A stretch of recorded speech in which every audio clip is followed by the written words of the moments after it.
ಈಗ ರಾಜ್ಯ ದೇಶ ವಿದೇಶಕ್ಕೆ ಸಂಬಂಧಪಟ್ಟ ಹಾಗಿನ ಕೆಲ ಪ್ರಮುಖ ಸುದ್ದಿಯನ್ನ ಬನ್ನಿ ಕ್ವಿಕ್ ಆಗಿ ನೋಡ್ಕೊಳ್ಳೋಣ. ರಣಜಿ ಮತ್ತು ಐಪಿಎಲ್ ಕ್ರಿಕೆಟ್ ಆಟಗಾರ ಕಾರ್ಯಪ್ಪ ಅವರ ವಿರುದ್ಧವಾಗಿ ಮಾಜಿ ಪ್ರೇಯಸಿ ಗಂಭೀರ ಆರೋಪವನ್ನ ಮಾಡಿದ್ದಾರೆ. ಮದುವೆ ಆಗ್ತೀನಿ ಅಂತ ನಂಬಿಸಿ ಕಾರ್ಯಪ್ಪ ನನಗೆ ವಂಚಿಸಿದ್ದಾರೆ ಅಂತ ಯುವತಿ ಆರೋಪಿಸಿದ್ದಾರೆ. ಆದರೆ ಪ್ರತಿದೂರನ ನೀಡಿರುವಂತ ಕಾರ್ಯಪ್ಪ ಸಾಕ್ಷ್ಯಗಳನ್ನ ರಿಲೀಸ್ ಮಾಡಿ ಆಕೆ ಡ್ರಗ್ ಅಡಿಕ್ಟ್, ಆಕೆಯಿಂದ ಕ್ರಿಕೆಟ್ ಭವಿಷ್ಯ ಹಾಳಾಗಿದೆ ಅಂತ ಪ್ರತ್ಯಾರೋಪವನ್ನ ಮಾಡಿದ್ದಾರೆ.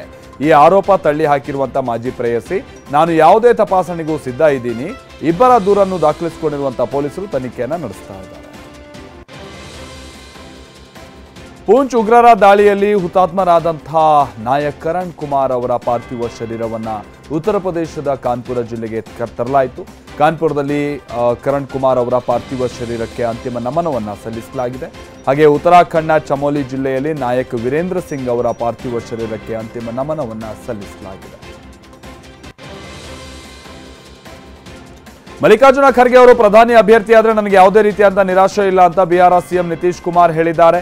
ದೆಹಲಿಯಲ್ಲಿ ನಡೆದಂತಹ ಸಭೆಯಲ್ಲಿ ಪ್ರಧಾನಿ ಅಭ್ಯರ್ಥಿ ರೇಸ್ನಲ್ಲಿ ಖರ್ಗೆ ಹೆಸರು ಕೇಳಿಬಂದಿದೆ. ಈ ಬಗ್ಗೆ ಪ್ರತಿಕ್ರಿಯಿಸಿರುವಂತಹ ನಿತೀಶ್, ನನಗೆ ಬೇಸರನೂ ಇಲ್ಲ, ನಿರಾಶೆನೂ ಇಲ್ಲ, ಅಸಮಾಧಾನನೂ ಇಲ್ಲ ಅಂದಿದ್ದಾರೆ.